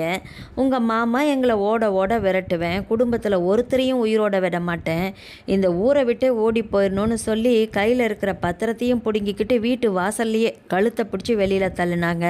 அதை சொல்லட்டா? அதை நான் சொன்னாதான் நீங்கள் நம்புவீங்களா? அத்தனை மாத பழக்கத்தில் ஒரு நாளாவது அவள் பணத்துக்காக ஆசைப்பட்டு தன்னை உதறி போய் இருப்பாளான்னு நினச்சி பார்த்துருந்தீங்கன்னா நீங்கள் இப்படியெல்லாம் வந்து என் முன்னாடி நின்று பேசியிருக்க மாட்டீங்க. உங்கள் அம்மாவும் உங்கள் மாமாவும் சொன்னது எல்லாம் உண்மைன்னு நினச்சிக்கிட்டு என்னை இப்படி காயப்படுத்துகிறீங்களே, ஏன் அப்படி செஞ்சேன்னு நியாயமாக வந்து என்கிட்ட நீங்கள் விளக்கம் கேட்டிங்களா? எப்படி நான் உங்களுக்கு ஆசை நாயகியாக இருக்கணுமா? முறைப்படி சட்டப்படி நம்ம 2 பேருக்கும் தானே திருமணமாகி இருக்கு. நான் தானே உங்கள் மனைவி. அதை மதிக்காமல் நீங்கள் உங்கள் மாமா மகளை கல்யாணம் பண்ணிக்கிட்டு குடும்பம் நடத்துகிறீங்களே, அதுதானே தப்பு. நீங்கள் தான் இது நாள் வரைக்கும் இல்லீகலாக ஒரு வாழ்க்கை வாழ்ந்துட்டுருக்கீங்க. இன்னும் உங்களையே நினச்சிக்கிட்டு வேறு ஒருத்தனை கல்யாணமே பண்ணாமல் வாழ்ந்துட்டுருக்கிறேன்னா உங்களுக்கு ஆசை நாயகியாக இருக்கணுமா? அந்த கேடுகட்ட வேலையை ஒரு நாளும் நான் செய்ய மாட்டேன். அன்னைக்கு உங்கள் மாமா என்னை உங்கள் வீட்டிலேருந்து துரத்தினாரு, இன்றைக்கி நீங்கள் உங்கள் ரெசார்ட்லேருந்து என்னை துரத்துறீங்க. வேண்டாம், போதுண்டா சாமி, இத்தோட என்னை விட்டுடுங்க. உங்களை காதலித்த பாவத்துக்காக நான் அனுபவிக்கிற இந்த தண்டனையே போதும், மேலும் மேலும் என்னை தண்டிக்காதீங்க என்று சொல்லி முகத்தை மூடிக்கொண்டு கதறி அழுதபடியே மடங்கி கீழே அமர்ந்தாள் ரூபினி. அவளையே பார்த்து கொண்டு நின்றிருந்தவன் அதற்கு மேலும் தாங்க முடியாமல் அவளை வாரி தன்னோடு சேர்த்து அணைத்து கொண்டான். அவள் முதுகை தட்டி கொடுத்தான். அவன் மார்பில் ஒண்டிக்கொண்டு தேம்பி தேம்பி அழுத அவளின் தலையை மெதுவாக தடவி கொடுத்து முதுகை தட்டி கொடுத்தவன், போதுண்டி, இனிமே அழாத. 6 வருஷங்களாக அழுக போதாதா என்று கேட்டான். திடுக்கிட்டு தன் உணர்வு மீண்டவள் சட்டென்று அவன் மார்பிலிருந்து விலகினாள். முகத்தை அழுந்த துடைத்து கொண்டு சாரி சார் என்றாள். அவளை பார்த்து சிரித்தவன், முட்டாள், எனக்கு இன்னும் திருமணமாகலை, நான் இன்னும் உன்னுடைய கணவன்தான் என்று சொன்னான். அவன் சொன்னது புரியாமல் அவனை விழிவிரிய பார்த்தாள் ரூபினி. என்ன அப்படி பார்க்குற? எனக்கு கல்யாணம் நடக்க இருந்தது உண்மைதான், அதுவும் ஒரு நாடகம்தான். மாமா பொண்ணு மாளவிகா ஒருவனை விரும்பினா அதை சொன்னால் வீட்டில் திருமணத்துக்கு சம்மதிக்கலை. என்னிடம் சொல்ல எங்கள் இருவருக்கும் கல்யாணம் என்று ஒரு நாடகத்தை நடத்தி என் மாமாவையும் அம்மாவையும் நம்ப வச்சு அவளை அவள் காதலனுக்கு ரகசிய திருமணம் செய்து வைத்தேன். அதன் பின் அவர்களை வெளிநாட்டுக்கும் அனுப்பி வைத்து விட்டேன். இதுதான் நடந்தது. நான் இன்னும் கன்னி பையன்தாண்டி என்று அவன் சொன்ன விதம் கண்டு கண்ணீரோடு வாய்விட்டு சிரித்தாள் ரூபினி. அப்பாடா, சிரிச்சிட்டா. ஏண்டி, உனக்கு கொஞ்சமாவது அறிவு இருக்கா? அவங்க சொன்னாங்கன்னு கோமாவில் இருக்கும்போது என்னை பிரிஞ்சு போனேன், நான் தெளிஞ்ச பின்னாடியாவது என்கிட்ட நீ வந்து இருக்கலாமில்ல என்று கேட்க, எப்படி வரதான்? உண்மை தெரிஞ்சு நீங்கள் என்னை தேடி வருவீங்கன்னு நான் உங்களுக்காக காத்துட்ருந்தேன். நீங்களும் வரலை. சரி, அவங்க சொன்னதை நம்பி நீங்கள் முடிவு எடுத்துட்டீங்கன்னு தான் நான் இங்கே வேலை தேடிக்கிட்டு வந்துட்டேன் என்று விளக்கம் சொன்னவளை பார்த்து அவனும் ஆமாம் என்று தலையசைத்தான். பத்திரம் கிழிக்கப்பட்டு என் கையில் கொடுத்ததை பார்த்து எனக்குமே உன்மேல அடக்க முடியாமல் ஆத்திரம் கோபம் வந்தது. என்னவோ உண்மைதான். நானும் உன்னை முதலில் தவறாகத்தான் எண்ணினேன். பின்னர் உன்னை பற்றி விசாரித்தேன். உன்னை தேடி கண்டுபிடிக்கவே 2 வருடங்கள் ஆகிவிட்டது. உனக்கு இன்னும் திருமணமாகவில்லை என்று அறிந்ததும் தான் அம்மாவும் மாமாவும் சொன்னது எல்லாமே பொய்யாக இருக்கும் என்ற சந்தேகமே தோன்றியது. அதை பின்னர் தான் இந்த ரிசார்ட் விற்பனைக்கு வருவதும் தெரிந்தது. இதை வாங்கி கொண்டு இங்கே வந்து சேர்ந்தேன். வந்த முதல் நாள் உன்னை பார்த்ததும் எனக்குள் ஆர்ப்பரித்த உணர்வுகளை கட்டுப்படுத்தி கொள்ள நான் எவ்வளவு பெரும்பாடுபட வேண்டியதாக இருந்தது தெரியுமா? அப்படியென்றால் எல்லா உண்மைகளும் தெரிந்தும் நேற்று முழுவதும் என்னை வார்த்தைகளால் சித்திரவதை செய்ததற்கு என்ன காரணமா என்று கோபத்தோடு கேட்டாள் ரூபினி. அவர்கள் சொன்னார்கள் என்று கட்டிய கணவனை உயிருக்கு போராடும் நிலையில் அம்போ என்று விட்டுவிட்டு கண்காணாத இடத்துக்கு ஓடி வந்த மனைவியை என்ன செய்வார்களாம்? தூக்கி வச்சு கொஞ்சுவார்களாமா என்று கேட்டான். அவள் அமைதியாக பேச முடியாமல் அவனை கண்ணீரோடு பார்க்க, எத்தனை நாட்கள், எத்தனை மாதங்கள் நான் உன்னை காணாமல், என்ன காரணம் என்றும் தெரியாமல், எத்தனை இரவுகள் தூக்கம் இல்லாமல் தேடி திரிந்தேன் தெரியுமா? என்னுடைய இத்தனை வேதனைகளுக்கும் ஒரு நாளாவது நீ வடிகாலாக இருக்க வேண்டாமா? அதனால்தான் உன்னை இன்று முழுவதும் வார்த்தைகளால் சித்திரவதை செய்தேன். இருந்தாலும் நானும் மனதால் துடிக்கத்தானே செய்தேன். என் மனதை கல்லாக்கி கொண்டுதான் உன்னை வார்த்தைகளால் துன்புறுத்தினேன். அதற்காக உன்னிடம் நான் மன்னிப்பு கேட்கப் போவதில்லை. ஏனென்றால் என்னை தவிக்க விட்டு சென்றதற்கு இந்த தண்டனை உனக்கு தேவைதான். இருந்தாலுமே உனக்கு இந்த தண்டனை போதாது என்று தான் நினைக்கிறேன் என்று அவன் சொல்லிவிட்டு அவள் முகத்தை ஆராய்ந்து பார்க்க அவளோ புரியாமல் அவனை பார்த்து விழி விரித்தாள். என்ன பார்க்குற? இதுவரைக்கும் நான் உன் மனதிற்கு தானே தண்டனை கொடுத்தேன். உன் உடலுக்கு இன்னும் தண்டனை கொடுக்கவில்லையே. அதனால் இன்று இரவு உன் உடலுக்கு நான் எவ்வாறெல்லாம் தண்டனை கொடுக்கப் போகிறேன் என்று பார்த்து உணர்ந்து தெரிந்து கொள் என்று சொல்லிவிட்டு அவளை பார்த்து மந்தகாசமாக சிரிக்க, சீ என்று வெட்கப்பட்டு அவன் மார்பில் முகம் புதைத்து கொண்டாள் ரூபினி.